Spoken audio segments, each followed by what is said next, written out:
I had just moved to Seattle for a new job. I was excited about the fresh start and living in such a vibrant city. I rented a small but cozy apartment in Capitol Hill, a lively neighborhood with lots of coffee shops, bars, and parks. It was perfect for me. I was busy settling in, exploring the city, and meeting new people. One evening, after a long day at work, I decided to relax with a glass of wine and some Netflix. I was halfway through an episode of my favorite show when I got a friend request on Instagram. It was from someone named Daniel. His profile picture was of him hiking somewhere beautiful, and he had a few mutual friends with me, so I thought he was just someone from work or maybe a friend of a friend. I accepted the request and didn't think much of it. Over the next few days, he started liking my photos and commenting on my posts. It was mostly harmless stuff like "great picture" or "looks like fun." I figured he was just trying to be friendly. Then, he started sending me direct messages. At first, it was casual chit-chat. He mentioned that he had recently moved to Seattle as well and asked if I had any recommendations for places to visit. I suggested a few spots, trying to be helpful. But then his messages became more frequent and personal. He asked about my job, my daily routine, and even my family. I started to feel uncomfortable. I decided to stop responding to his messages, hoping he would take the hint and back off. Instead, he started messaging me more often, asking why I wasn't replying and if he had done something wrong. It was getting creepy. I blocked him, thinking that would be the end of it. I was wrong. A few days later, I got a follow request from a new account with a different name but the same profile picture. It was clearly him. I blocked that account too. But then more requests came from different accounts, all with his picture. I kept blocking them, but it seemed like there was no end to it. It felt like he was obsessed. Then things got worse. One evening I came home from work to find a note taped to my door. It said, "Why are you ignoring me?"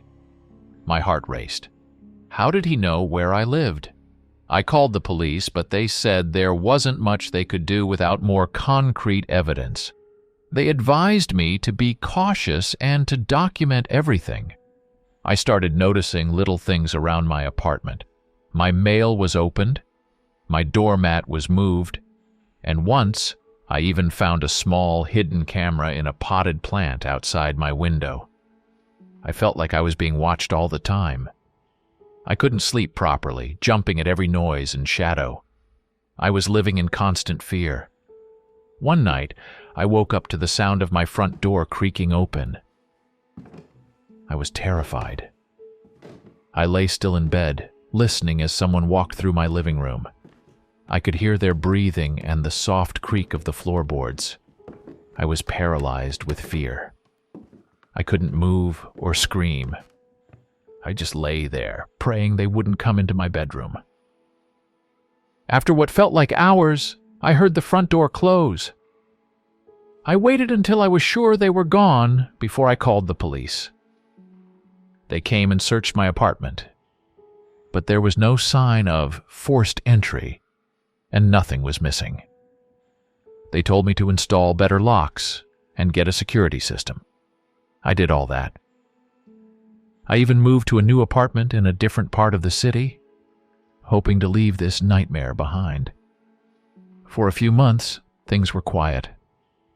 I started to relax, thinking maybe it was finally over. But then, it started again.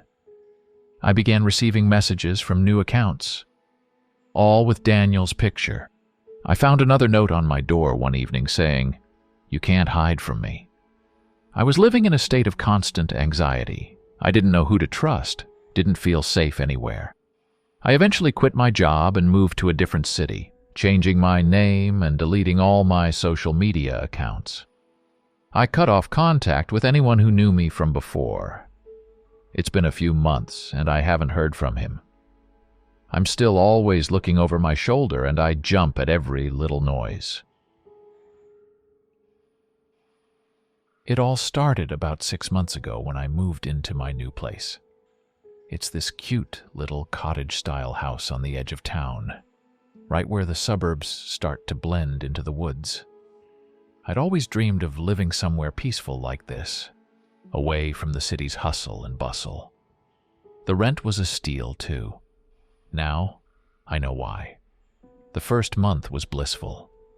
I'd sit on my porch in the evenings, sipping tea and watching the sun set behind the trees. Sometimes I'd see deer or rabbits. It was like something out of a fairy tale. I felt so lucky. Then things started to get off. It was subtle at first. I'd come home from work and feel like something was slightly out of place. A book on the coffee table that I swore I'd left on the shelf. A mug in the sink when I was sure I'd put it in the dishwasher. Little things that made me question my own memory. I started double-checking my locks, then triple-checking. I even got a smart doorbell and some indoor cameras.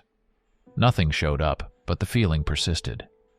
I'd wake up in the middle of the night, heart pounding, convinced I'd heard footsteps in the hallway. But when I'd turn on the lights, nothing was there. About 3 months in, I started finding things in my house that definitely weren't mine. A men's jacket in my closet. A coffee mug I didn't recognize in my cabinet. A novel on my nightstand that I'd never bought. Each time I'd freak out, call the police, but they'd find no signs of forced entry. They started giving me that look, you know, the one like maybe I was making it all up for attention. Then the notes started appearing. The first one was on my bathroom mirror, written in what looked like lipstick. "You look beautiful when you sleep." I screamed so loud my neighbor called to check on me. The next day, there was another note in my mailbox. That scream, music to my ears. I changed all my locks that day. But it didn't stop. Notes kept appearing, always in places that meant he'd been inside. "Your shampoo smells nice. I like your new bed sheets. You talk in your sleep." Each one made me feel more violated, more terrified. I started staying with friends, but the notes followed me. "Missing home?" Slipped under my best friend's apartment door. I went to the police again, armed with the notes. This time they took me seriously. They dusted for prints, set up surveillance, the whole 9 yards. But this guy, whoever he is, he's smart. No prints, no DNA, always avoids the cameras. The only evidence is the growing pile of notes, each one more intimate, more threatening than the last. About a month ago, things escalated. I came home to find my bed had been slept in, on both sides. On my pillow. "Missed you last night." In my shower. "Let's save water next time." I lost it. I packed a bag and fled to a hotel, paying in cash so there'd be no electronic trail. 3 days into my hotel stay, I ordered room service. When I opened the door, there was no one there. Just a tray with my food and a note. Room 815. Easy to remember. That's when I realized the terror of my situation. This wasn't some random burglar or one-time stalker. This person was obsessed with me, had been studying my every move for months. I fled again, this time to a small town 3 states away. I used a fake name, paid cash for everything. I even dyed my hair and started wearing colored contacts. For 2 blissful weeks, I thought I'd escaped. I started to relax, even made some new friends. Then, last month, I was at a local cafe.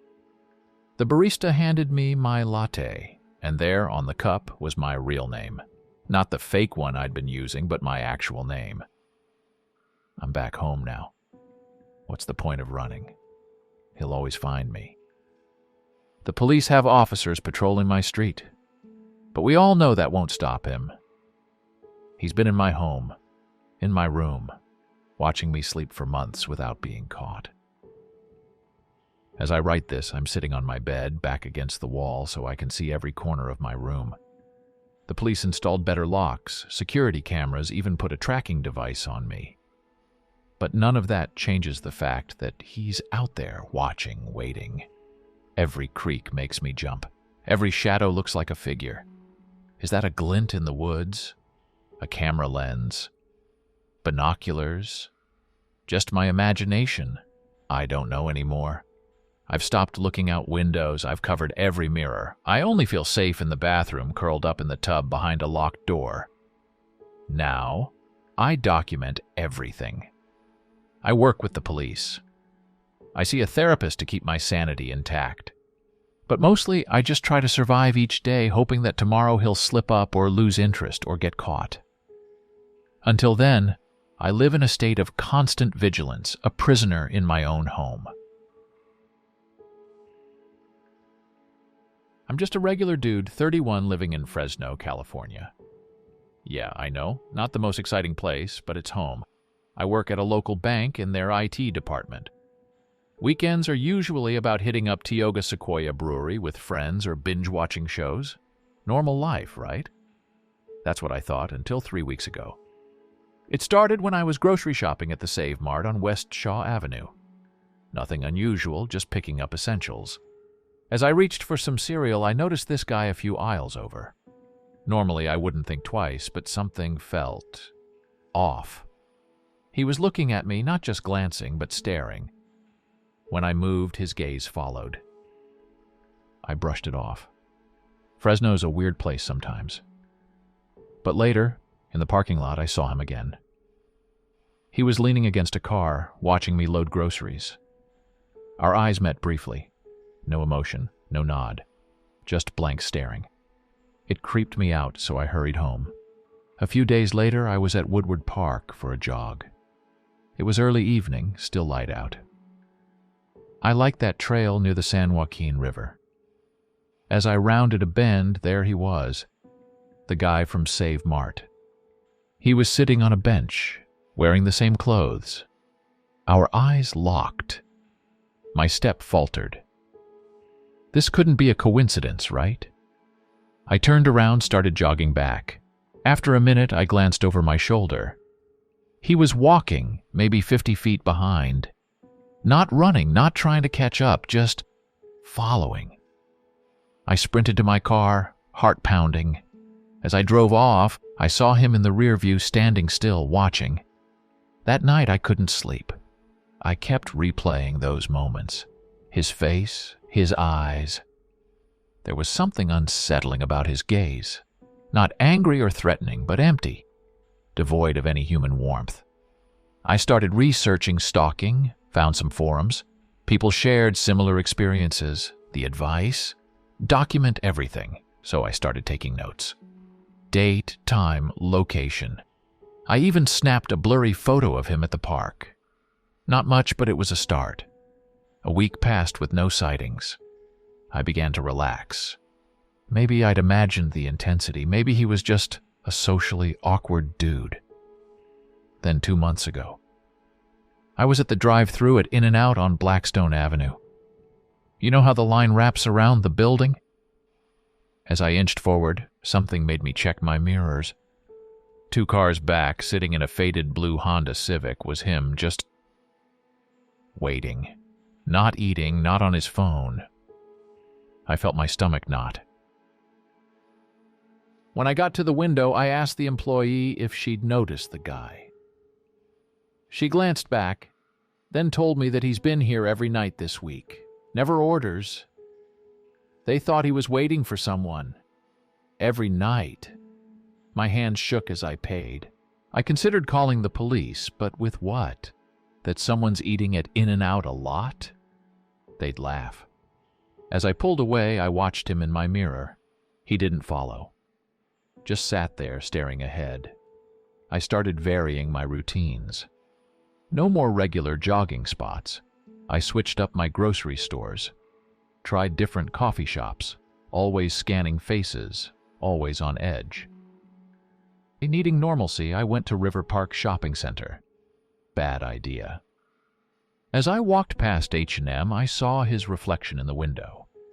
He was across the way, half hidden by a kiosk. I ducked into Famous Footwear, then slipped out their back entrance. I texted my buddy Kyle, begging for a ride. On the way home, I spilled everything. Kyle was skeptical. He told me that Fresno's not that big, that I'm probably just noticing him more. I wanted to believe that. But 1 month ago, things escalated. I was picking up a pizza on West Shaw. As I waited outside, a car slowly rolled by, a blue Civic. Behind the wheel, his face, illuminated by streetlights, that empty stare. But now, something had changed. The corners of his mouth were turned up. Not a smile, not really. More like a mockery of one. That moment haunts me. It was the first real emotion he'd shown, and it was wrong. Like he was enjoying my fear. I dropped the pizza and ran. 6 blocks, not stopping until I reached home. I triple-locked the door, then sat in the dark, shaking. A week later, a package arrived at my work. No return address. Inside was a coffee mug from Cupajoy, my favorite cafe in the Tower District. It had a photo printed on it. A photo of me sitting at an outside table looking at my phone. I'd been there last week. The message was clear. He knew my routines, my favorites. He was always watching. I went to the Fresno PD station on Mariposa Mall. Showed them the mug, the blurry park photo, my notes. The officer was concerned but realistic. Without direct threats or physical contact, options are limited. He filed a report, gave me a case number. He said to document everything and to call them the moment it escalates. So that's where I am, waiting for it to escalate. What does that even mean? Do I wait until he's in my home? Until he hurts me? I've started sleeping at Kyle's place near Fresno State. I can't bear my empty apartment. Every shadow, every noise, it's him. I'm writing this from the Starbucks in Fig Garden Village. It's busy here, feels safer. But I keep wondering, has he found me? Is he outside, waiting? Is he reading this over someone's shoulder, enjoying my panic? Fresno's not a huge city. We've got, what, 500,000 people? But it feels massive now. Every face is a potential threat. Every glance, a possible recognition. I'm a prisoner, not to walls, but to fear. I'm considering moving. Maybe to Clovis or up to Merced. But would distance even matter? He's so persistent. What if leaving just provokes him? Thank you for watching. If you found these stories gripping, don't forget to subscribe for more spine-tingling content. For another hair-raising tale, check out our suggested video. And if you're hungry for more eerie encounters, dive into our playlist featuring similar chilling narratives.